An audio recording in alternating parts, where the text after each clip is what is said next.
Hi friends, నాది కథల channel అని మీ అందరికీ తెలుసు కదా.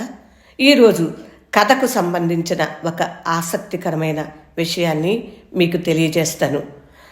ప్రపంచ భాషలన్నింటిలోనూ ఉన్న కథలలో అతి చిన్న కథ ఈ కథ. ఈ కథను రాసినది ఎర్నెస్ట్ హెమింగ్వే అనే అమెరికన్ కథా రచయిత మరియు నవల రచయిత. ఈ కథ వెనుక కూడా కథ ఉంది, అదేమిటో చెప్తాను.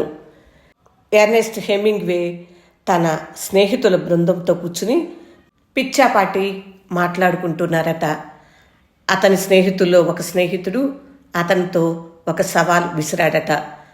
ప్రపంచంలో ఉన్న కథలన్నింటికన్నా చిన్న కథ రాయాలి నువ్వు అన్నాడట. ఆ సవాల్ని చిరునవ్వుతో స్వీకరించి ఎర్నెస్ట్ హెమింగ్వే ఈ కథ రాశారట. For sale baby shoes never born. అమ్మకానికి బేబీ షూస్ ఎప్పుడూ ధరించరు అని. ఈ విధంగా చిన్న కథ చెప్పడంలో ఒక నూతన శైలిని సృష్టించారు. ఈ 6 పదాల కథ కన్నా చిన్న కథ ఇంతవరకు ప్రపంచంలో సృష్టింపబడలేదు. ఇదండి కథ వెనుక కథ. ఎర్నెస్ట్ హెమింగ్వే 1899లో జన్మించాడు. 1961లో మరణించారు. ఈయన 1954లో సాహిత్యంలో నోబెల్ బహుమతి గ్రహీత.